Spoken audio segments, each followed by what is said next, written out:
Part 1 of the Constitution. Part 1 of the Constitution includes Article 1 to Article 4. Here is the contact details of Learn Server. Please feel free to contact us. Let's go into the very first article of the Constitution, which deals with name and territory of the Union. So Article 1 has mainly 3 clauses. Clause 1 says that India, that is Bharat, shall be a union of states. Clause 2 says that the states and the territories thereof shall be as specified in the first schedule. And the clause 3 states that the territory of India shall comprise of the territories of the state, the union territories, and territories acquired in future. So let's study, or let's go into all these clauses in detail. The very first clause, that is India, that is Bharat, shall be a union of states. So this particular clause speaks of 2 important information. The very first information is about the name of a country. That is, it gives us 2 names. One is India and the other is Bharat. So the India is the modern name of the country, and Bharat is the traditional name which has been used for thousands of years.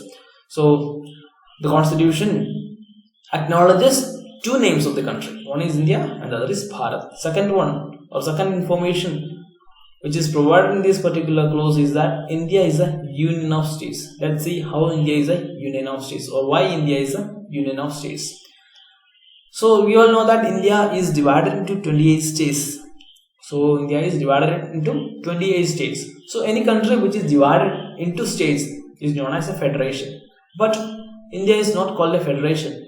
The word federation is nowhere used in the Constitution. But the word union, which is opposite to the term federation, is used in the very first article of the Constitution. So why we have used the word union and why not federation? So the answer to this question is given by Dr. Ambedkar. According to him, India is not a federation because Indian federation is not a result of agreement among states. To understand this in a little bit detailed manner, let's see. Let's go to United States of America. So USA is regarded as the best example or the perfect example of a federation. So these are the states of United States of America. So we are having around 50 states in the United States, and each of them will be having their own flag as well as their own constitution. So these states have come together in an agreement. So these states have come together in an agreement to form a federation. So here is the agreement. So you can see. So the state of United States, or the nation of United States, or to be more precise, the Federation of United States is a result of agreement among these 50 states. But in India, you don't have such an agreement. Indian Federation is not a result of agreement among states. That is, for example, the state of India is not a resultant of an agreement between the state of Tamil Nadu, the state of Kerala, or the state of Maharashtra, etc. The state in India came first. The nation India came first, and it was divided into states later. So if you are considering United States, the states came first. The states came first, and only later you are having, only at the later stage you are having the nation. But India is just opposite. Another reason for India being a union is that Indian states do not have the right to secede from the federation. So in a federation, the states will be having the right to diverge from the union. But in India, such a right is not there for a state. For example, if you are considering the state of Jammu and Kashmir, the Jammu and Kashmir do not have the right to secede or to diverge from India and join some other nation, or to stay independent. So the state is not having, any state, not just Kashmir, any state is not having any power to stay separate from India, or to secede from India, or to diverge from India. That's why we call India an indestructible union. The union is indestructible. So right from 1947, you are having this map for India. So it has not been destroyed. It has not been reduced. It has not been reduced. Now let's go into the second clause of Article 1. It says that the states and territories thereof shall be as specified in the first schedule. So it means nothing but the states and the territories, or the name of the state and territories are mentioned in first schedule. So as a result, we are having the first schedule here. So this is the crux of first schedule. So it will be having the name of the states as well as their territorial jurisdiction. It will also have the name of the union territories as well as their extent. So Article 1 Clause 2 proposes for a first schedule, or it proposes first schedule, or first schedule is a result of Article 1 Clause 2. Now let's go to the Clause 3 of Article 1. It says that the territory of India shall comprise of the territory of the states. So it will be the territory of India. So it is an explanation, or it is defining what the territory of India is. It is giving the meaning of the territory of India. So the territory of India is including the territories of the states. So it includes 28 states. Along with that, it will be having union territories. Along with that, it will be having the territories acquired in future. So all these three comprises the territory of India. So that's what we call the territory of India. That is the explanation for the territory of India. So going back into the map of India. So what is the territory of India? So now if you are asking a question, so what are the things, or what are the elements of this territory? So it will be having the territory of states. So it will be having Madhya Pradesh will be there, it will be having Maharashtra, Chhattisgarh, Telangana, Andhra. So the area under all these states, the area under all the 28 states is included in the territory of India.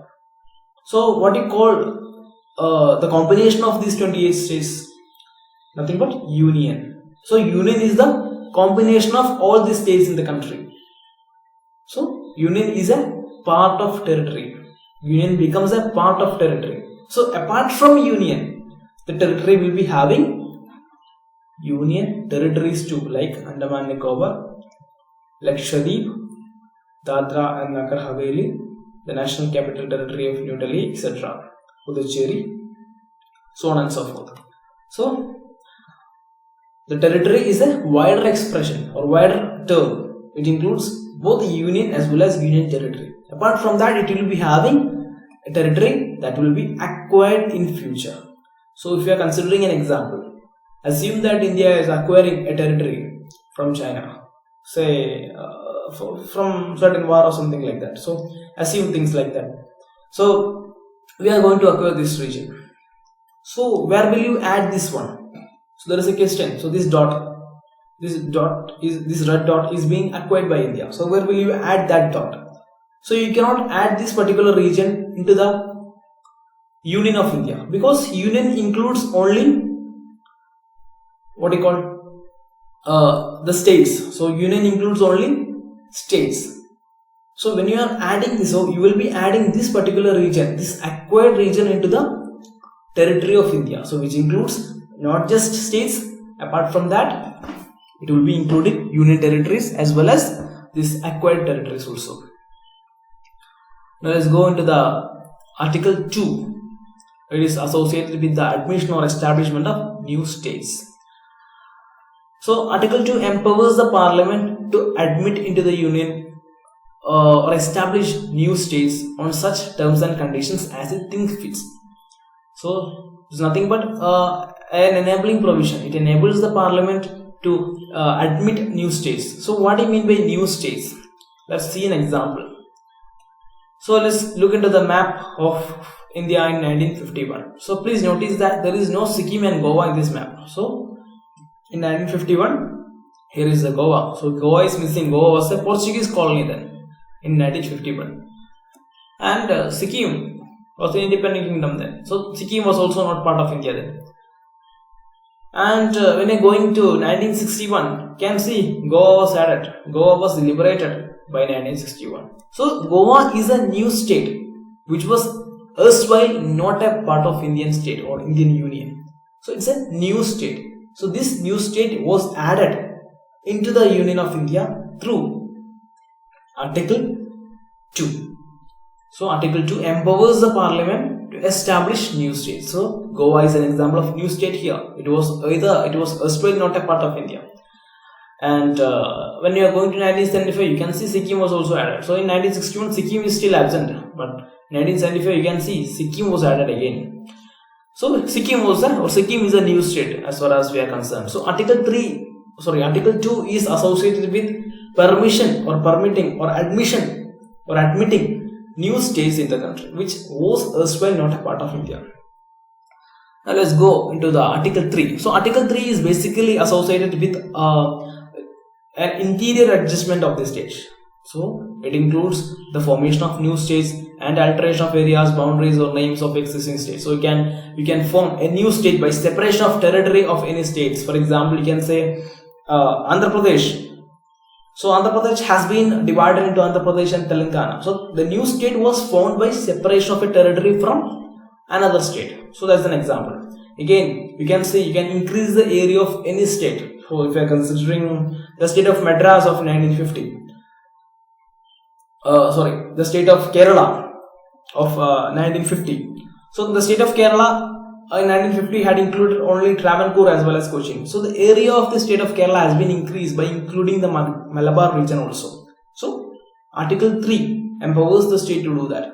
You can similarly diminish the area of any state. So we are having the recent example of Jammu and Kashmir. So Jammu and Kashmir was divided into 2 union territories. So area of Jammu and Kashmir was diminished. Similarly, you can alter the boundaries of any state. So you can alter the boundaries of any state. There used to be boundary dispute between the states, and that can be adjusted by the parliament by using a simple law. And you can say you can alter the name of any state. You can alter the name of any state. For example, the state of Orissa was renamed as the state of Odisha. So Parliament has the power to do that. Let's see how India has been changing since 1951. So here is the map of India in 1951. So if you are going to the south, you can see the state of Madras here. So it includes not just Tamil Nadu, it includes parts of Kerala, that is the Malabar region, as well as parts of Karnataka, as well as parts of Andhra Pradesh. So this was the erstwhile Madras state. So similarly Kerala was including that Travancore as well as Cochin. So if you go into the northeastern states, you can see here very clearly that there are only 3 states. So today there are 8 states in northeastern states. So and now again, if you're going to the Sikkim is absent here, Goa is absent here, and here is the state of Bombay. So this was India in 1951, and by 1956 you can see the state has been reorganized. You can see here the state of Tamil Nadu has been created here, Kerala has been created here, you can see the Karnataka here, you can see the Andhra Pradesh here. Again, this Bombay is still the same. You can see Gujarat was added to the Bombay state here, and Gujarat and Bombay were Maharashtra, they were together in 1956. Northeastern states remains the same here again. So Rajasthan has been created here. So this is how India was in 1956. You can see how India has adjusted, or the state has been adjusted internally. So through Article 3. Article 3 empowers the parliament to make this adjustment. Again, by 1960, so you can see 3 major changes here. One is Goa was added here. You can see the Goa, addition of Goa. So previously there was no Goa. Now we are having Goa here by 1960. So through Article 2. And again, if you go into this Maharashtra and Gujarat, so earlier you can see there was single state. The single state of Bombay was there. That was divided into the state of Maharashtra and Gujarat using Article 3. So this is how Article 2 and Article 3 plays together. So now when I am going to directly into 2020, we are going directly into 2020. So we can see how India has changed. There are 28 states presently. So you can see the recent split of Telangana and Andhra Pradesh. So same article, that is Article 3 has been used to make this change. So if you are looking into the northeastern states, you can see multiple states here. There are 8 states in northeastern region. Similarly, you can see the recent change in Jammu and Kashmir. It was erstwhile a state. It was erstwhile a single state. It has been divided into 2 union territories. It includes Ladakh as well as the union territory of Jammu and Kashmir. Similarly, these states, that's Uttarakhand, Himachal Pradesh, are all newcomers. Similarly, having Jharkhand, Chhattisgarh, So all these changes, so you can say Indian states are not permanent. There can be many states. The area of the state is not permanent. It can be altered. The region, the territorial extent of the state are not permanent. So all this proves that Indian states are destructible. So India is an indestructible union of destructible states. We had already said that how India has become an indestructible union. So we already learned that a state cannot secede from the union. A state cannot divorce itself from the union. That's why we call India an indestructible union. But the states can be destructed. The state's area can be diluted. The state's area can be changed, altered. The boundary of the state can be altered. So that means there is no permanence to the state. There is no static nature to the state. The state can be altered. But there is permanence to the nation. There is permanence to the union. There is a static nature to the union that makes the union indestructible. So it is right to call India an indestructible union of destructible states. Now let's go into Article 4. Article 4 is associated with two aspects. One is regarding that any law referred to Article 2 or Article 3 shall contain such provisions for the amendment of first schedule and fourth schedule.